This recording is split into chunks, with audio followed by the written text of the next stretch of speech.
But given that he chose that game plan, he executed it absolutely gorgeously. And now we are going into game number 3. Once again, it is the secondary deck for Hunterace with Hench Clan Burglars, Harrison Jones, Heist Baron Togwaggle, and Chef Nomi put in to counteract the greed and removal from the warrior. And then for Jarla. If I saw correctly, Jarla 4-kept? Did he 4-keep that? It looked to me like I didn't see the cards fly out of hand and rejoin. I was busy beautifully explaining the concepts of specialist format in this new system. I'm sorry. It's very rare that you see a 4-keep, and that is just such a good hand. It's a great hand. I'll give you that.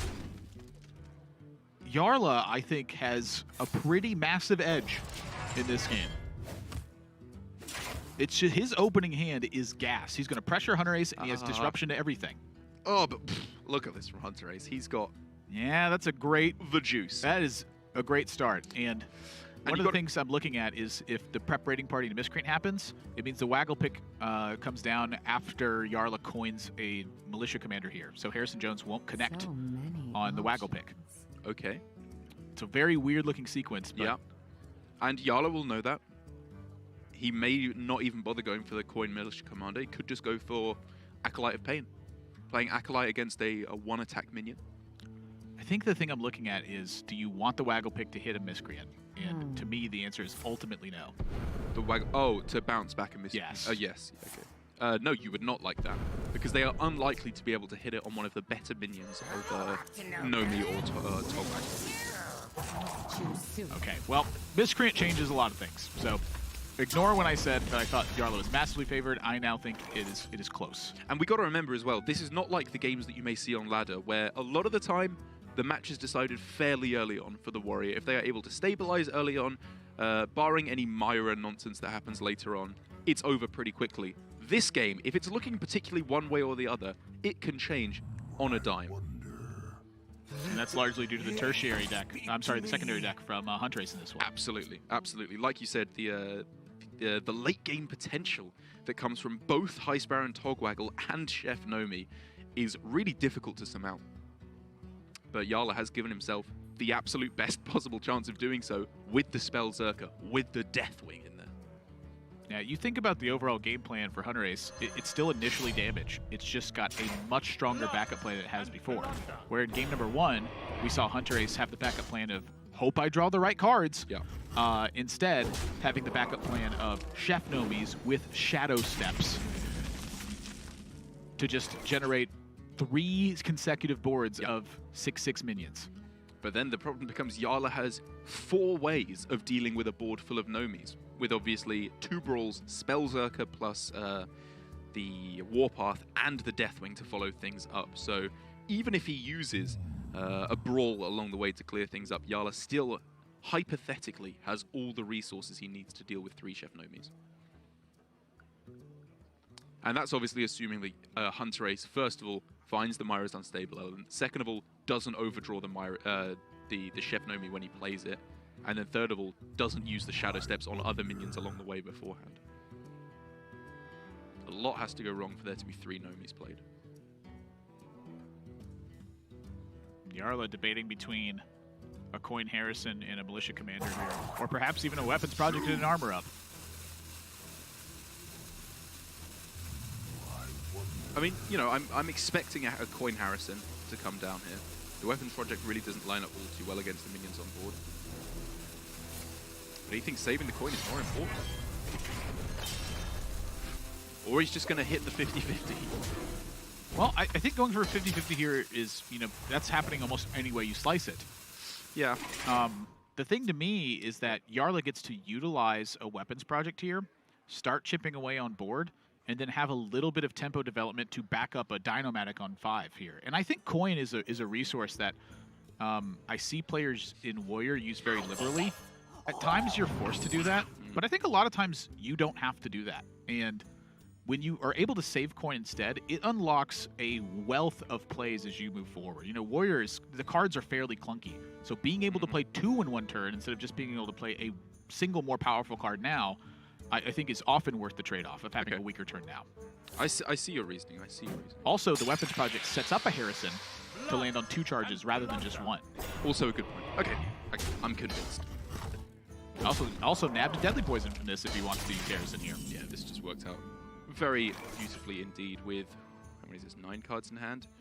Would have to expend the coin as well if he wants to, but I think when you're drawing this many cards, he'd be pretty happy. The other issue with the Harrison this turn is that Hunterace has just, added a 4/3 to board. So even on your way back, trying to fight for board, Hunterace is starting to pressure you quite a bit in the meantime. So benefits and cons to both sides. Yeah, absolutely. I certainly think having a Harrison in play last turn would have worked out better for him this turn. So the thing to keep my eye on is how much use can Jarla get out of that coin later on.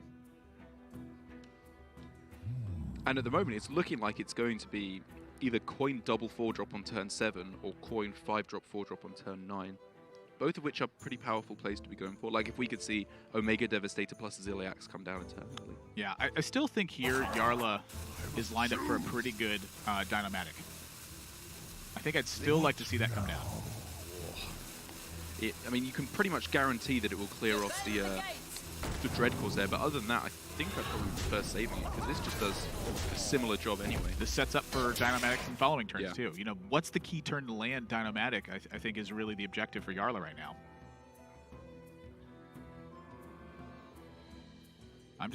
I look at this and I go, when's that going to happen? Heavy Metal, interestingly, creates a 6-drop for Hunterace right now. Huh, because of the weapons project. Yeah. I hadn't even clocked that he was picking that. I've been so focused on Jarla's turns, trying to remove turn after turn. So I guess because it could get... I mean, it could get better, because you could get another weapons projected, and then you get a 10-drop. That'd be going deep. I don't know. Like, it's greedy. Okay, so can he do anything better on this turn, I guess is the question. The answer to which is... Yes. Yes, doing lackey stuff is more powerful immediately than heavy metal would be as a random 6-drop. But it then becomes what would be better later. How do these minions develop into the late game as it goes on? I like this play for 2 reasons. Number 1, you have heavy metal to back up if Jarla can respond to this effectively. Number 2, this is prompting Jarla to respond to this very effectively. The ways that you respond effectively right now are both Brawl and Warpath. Yeah, but...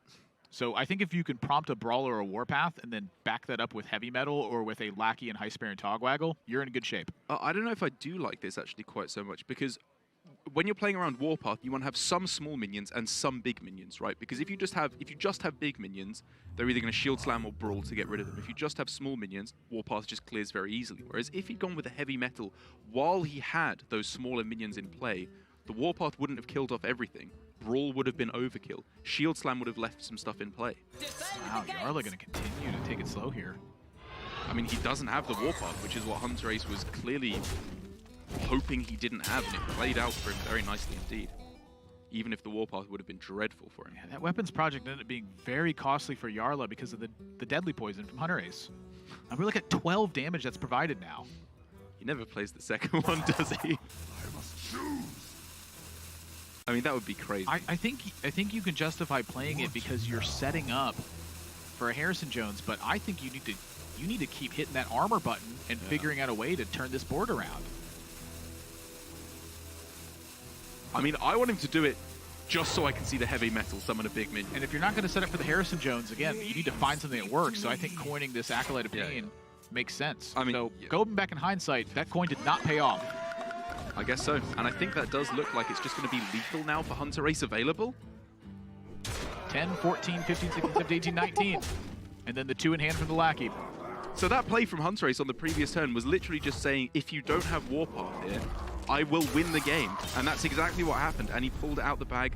Amazing. Just simple. I was